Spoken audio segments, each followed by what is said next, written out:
Hello বন্ধুরা, আমি আবারও আসছি একটা রেসিপি নিয়ে। আজকে আমি আপনাদের বানিয়ে দেখাবো পাওভাজি। তো বন্ধুরা দেখো, আমি এখানে কি নিয়েছি, পাওভাজির জন্য সবজি কেটে নিয়েছি। কেননা আমি এক হাতে ক্যামেরা করি, এক হাতে সবজি কাটতে পারবো না, তার জন্য আগে আমি সবজিটা কেটে নিয়েছি।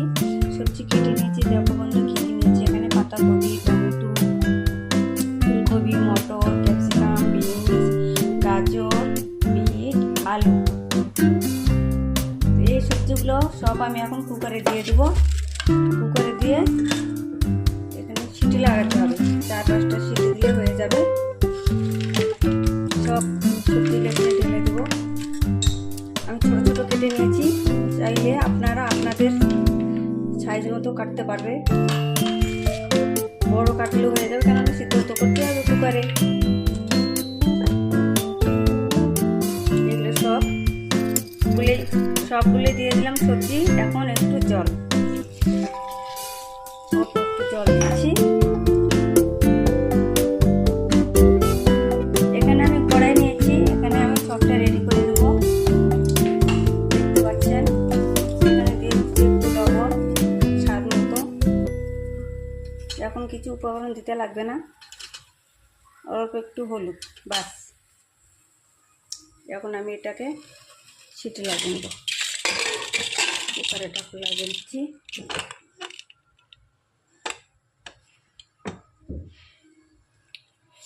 ততক্ষণে আমি ছকটা রেডি করে দিয়েছি আমার। এখন আমি দিচ্ছি হিং, তারপরে জিরা আর একটু রাই, তারপর দিয়ে দিন তারপরটা দিতে পারো না পারো, আমাকে ভালো লাগে তার জন্য দিলাম। সেগুলো খুব ভালো লাগে। পেঁয়াজগুলো ভালো করে লাল করে ভাজতে হবে।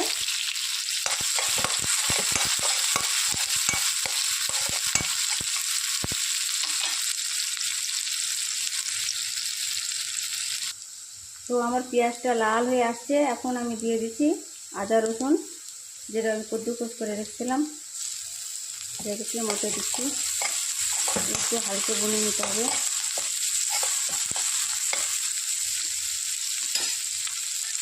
তারপরে দিয়ে দিচ্ছি হলুদ, লবণটা একটু চেক করে দিবা, কেন আমি সিদ্ধ করার সময় দিয়েছি।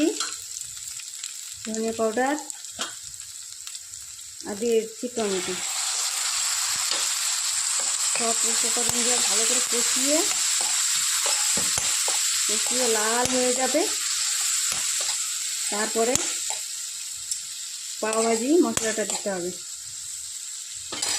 এই দেখুন, আমি এই পাওভাজি মশলা ইউজ করি।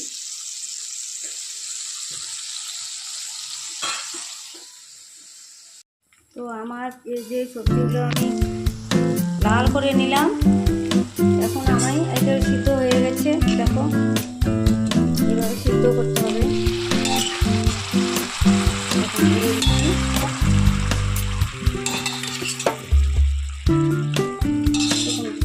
তারপরে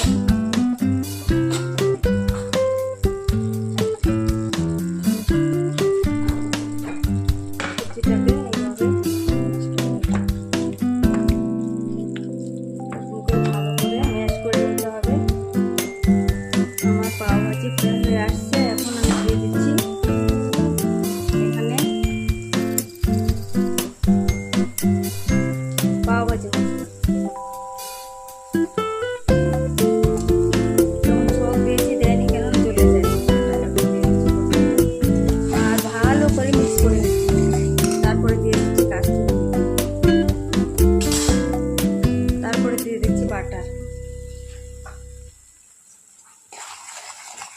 সবগুলো উপকরণ দিয়ে ভালো করে মিক্স করে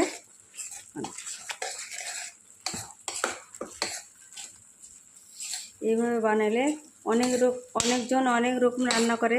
আমি সিম্পল রান্না করি, কিন্তু খেতে খুব সুস্বাদু হয়। খেয়ে সবাই বলে না ভালো হয়েছে, উপর থেকে দিয়েছি ধন্যবাদ। বন্ধুরা, তো কে কে আমার ভিডিও দেখছেন, সবাই মিলে লাইক কমেন্ট শেয়ার করে দিও। আর ভালো লাগলে ভিডিও কমেন্টে আমাকে জানাবে। আমার সঙ্গে থেকো, রোজ একটা করে নতুন নতুন ভিডিও নিয়ে আসবো, ছোট্ট ছোট্ট। ভালো লাগলে কমেন্টে জানাবেন কেমন হয়েছে। খুব সুন্দর হয়েছে পাওভাজি। এটা পরোটার সঙ্গে খেতে পারো, রুটির সঙ্গে খেতে পারো। গ্রামে যারা মা ও মাসি বোনেরা আছেন তারা ভাতের সঙ্গে খেতে পারো, খুব ভালো লাগবে, ঘন্ট টাইপের। আর পাওয়ার সঙ্গে খেতে পারো। ভিডিওটা ভালো লাগলে কমেন্ট, লাইক, শেয়ার করে দিও। বাই।